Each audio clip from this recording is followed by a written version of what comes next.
on the nostalgia critic. I remember it so you don't have to. Well, seeing how this is February, the month of romance based around a saint that your uniquely lazy ass will never bother to research, I think we should dedicate this enchanted time of year to the month of love. And what better way to start off this month of love than the love one gives to a child? No, and your jacuzzi of barbed wire in hell is waiting for you. No, I'm talking about the love from parent to child as demonstrated in The Odd Life of Timothy Green.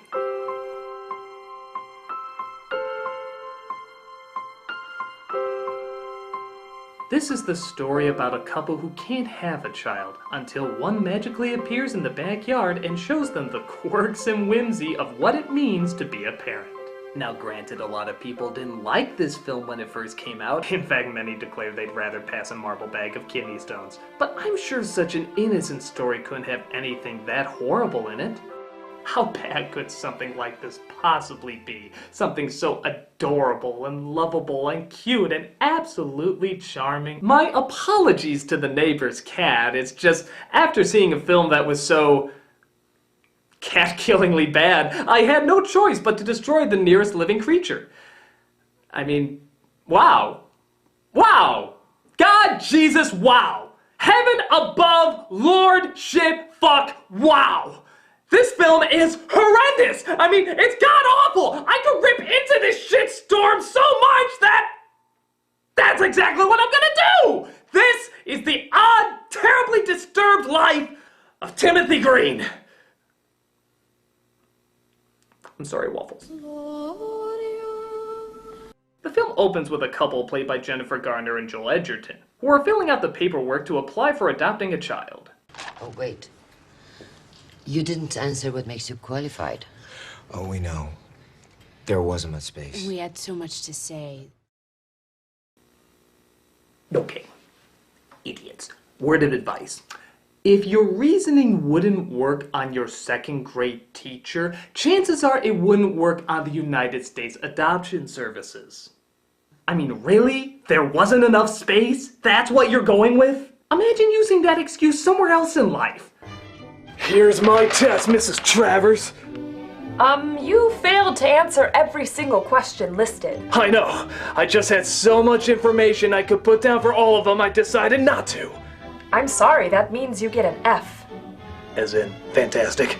No, as in failed. As in failed not to be fantastic. No, as in you failed the test. As in I failed the test of not failing the exam you so currently gave to me. Why are you still here? I need a mommy. So they convinced the adoption agency to listen to their story about why there wasn't enough space. You're gonna find it hard to believe. This all began last September. It turns out the doctors say that Garner is unable to get pregnant, which forces them to drive back to Stanleyville, the pencil capital of the world. Ooh. Oh, and I'm not kidding. They really want you to remember that Stanleyville is the pencil capital of the world. They show countless footage of pencils being made. They have a soccer team called the Erasers. Edgerton works for a pencil factory. Garner is a tour guide in a museum dedicated to pencils. By the time the movie is over, you want to eat the goddamn things. But our couple doesn't seem to have much of an appetite, as they're still heartbroken about Garner being as unfruitful as their vegetable garden. I can't do it. I can't move on. Then move out of the way. For years, we've been thinking about what our kid would have been like. We could move on tomorrow, just for tonight. Can we have a kid? You know, this might sound like a fucking radical idea, but why not an orphanage? Yeah, a little weird seeing how the film opens up with them at the orphanage. So it's not like this never crossed their minds. If having a child meant so much to you, why didn't you just do that before? Were they afraid that something like Timothy might actually come to life and therefore have to turn another child down? Are my new parents nice? They certainly are, and they're gonna give you a good home. Yay! I can't wait to have a real mom and dad. Oh, I'm so sorry. It says here that they've thrown a child in the backyard and it's absolutely perfect in every way, in which case they don't have any need for you anymore. No need? None. I'm sorry. I know it's the third time this month. Man, fuck this shit. I'm 18, I'm still not adopted. But they decide to fantasize for just one night, and thus, the Build-A-Kid workshop is open. Would our kid be musical? Our kid would rock. Love and be loved. How great an athlete are you picturing? You were terrible at soccer. Our kid, amazing kid, got to score the winning goal.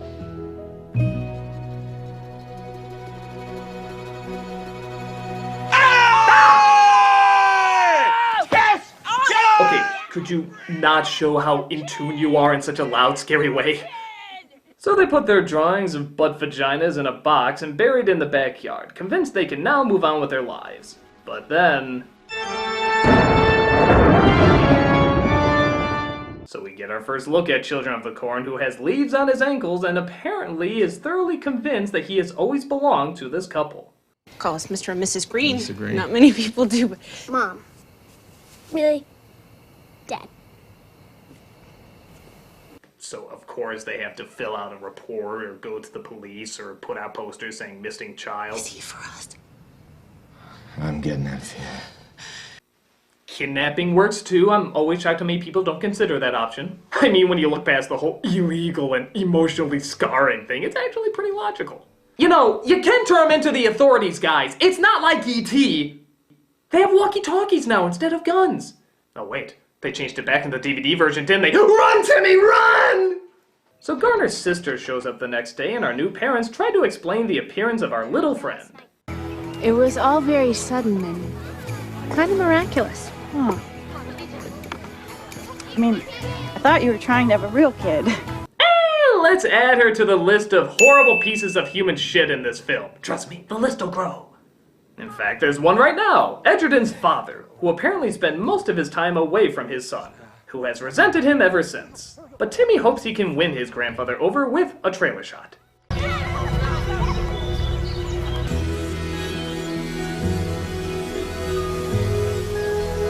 Ah yes, he must be doing this because he's a plant, and therefore basking when the sun comes out. Except for the fact that the sun was clearly out several other times before, but the cameraman wasn't ready for his 360 shot yet. His grandfather acts accordingly. Oh!